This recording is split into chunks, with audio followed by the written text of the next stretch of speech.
Hey there, I'm Dr. Perry, the Make Time guy. Got a Make Time moment here that's going to help you to set and achieve your goals in 2020. But first, stop.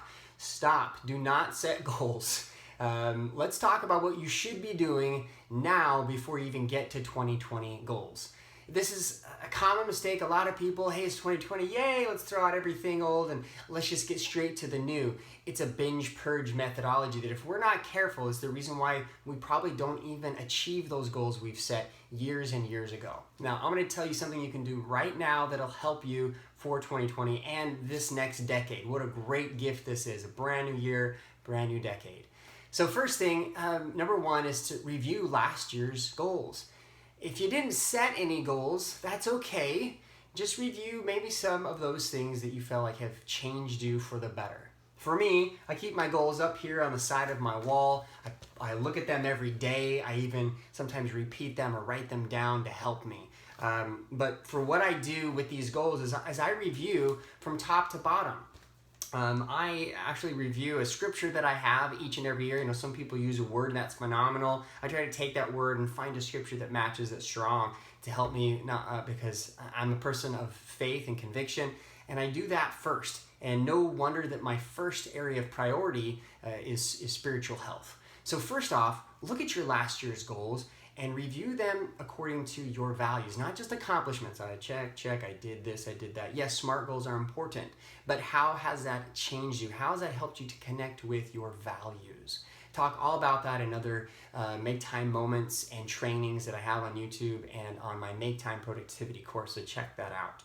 But then do it in order. Number two is look at each of these goals that you set in order. I look at my spiritual health, my mental health, my physical health, and on down the list to relationship with my wife and family. Career is number 6. So yay, I accomplished some great things this year. Like I had 14 speaking gigs. The year before, I think it was at like 3 or 4, and I was just kind of getting started. And I've been speaking for years, but never really for pay. So this last year, I had 14 speaking gigs that came about from just getting out there and beating the bushes, getting referrals, speaking, and really making myself available. This led to 80% of the goals I set for my clients, new clients for this year. That's wonderful. But all the things above that really are more important. But even then, with the career goals, how does that relate back to my values? My values is helping others and inspiring. So if I'm helping and inspiring, and how is my speaking inspiring others? Is that leading to people changing their lives? Through my coaching, am I helping them, inspiring them to live their lives on purpose? That is my career value. But even more important than that is my spiritual and, again, mental, physical relationship with wife and family. This year, I've done some phenomenal things. I was able to take my wife on a European vacation I've been waiting to do for a long time. It is also coupled with an international speaking gig, my first ever. So yes, I'm an international speaker. Thank you very much. But I also was able to connect with over 50 friends in Denmark and across the country. We've kind of marched in and met with people and got to reconnect with people I haven't seen for almost 20 years. It's a phenomenal experience. In my mental and self-improvement, I was able to read 16 plus books. Again, accomplishment, but how did that connect me? Well, I want to be somebody who's always improving. I want to be somebody who's learning and never just sitting there and not learning. So reading those books was huge for me, spiritually, mentally, etc. I did some great things physically. I hired a kind of a robo coach called Freeletics. Loved it. It really kicked my butt this year. I got my son to start working out with me. That was phenomenal. So we created that relationship there. But also I really achieved some huge goals which allow me to feel fit. And that's what I want. That's the value that I have in my physical health, is to be fit. I'm coming on 40 in 2020, and so I got to keep up that stamina and energy and vitality that's going to last me for a lot longer, right? Got to keep that up. So the other thing that I really love with my family is that we created some family adventures. We put 5,000 plus miles on our minivan because we traveled across the country to conferences, to homeschool events, vacations, and things that my family was able to be a part of, even with my own speaking gigs. I took my kids on daddy dates with me, and you've seen that as I've been dropping those out. So accomplishments, but how do those relate back to my values? Well, again, with my family, I want to prosper through my time and strengthen those relationships. I want to have deeper connecting intimacy in all areas of my life with my wife. And so getting away and spending time with her is huge. Well, all of those things are not meant to depress you if you didn't achieve your goals.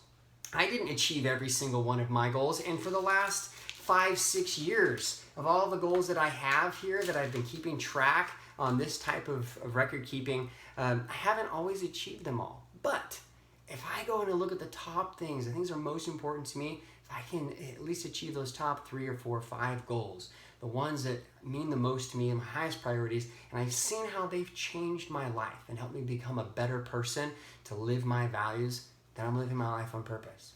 I recommend this to everyone. Before you set any goals for 2020, review with priority in mind. Go through and look at how those accomplishments may or may not have helped you to live your values. And consider what's that help you to become. Are you becoming that person? Are you living your life on purpose? I hope this is helpful. Share, like, subscribe to the channel. Send this to somebody who needs a little bit of some cheering up on 2020 to make this a phenomenal year.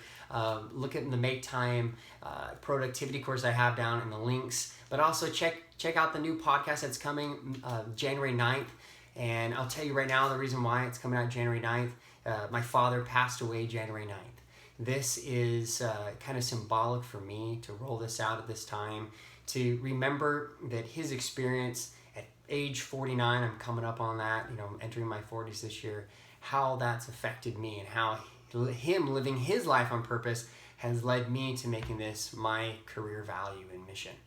So join me with that. I hope that's phenomenal for you just to listen in, get some more details about what we do. The very first one is why people don't actually accomplish their goals once they set them. So check that out with me on January 9th. Also, I'm doing a live masterclass January 22nd. More details here on this page down below someplace.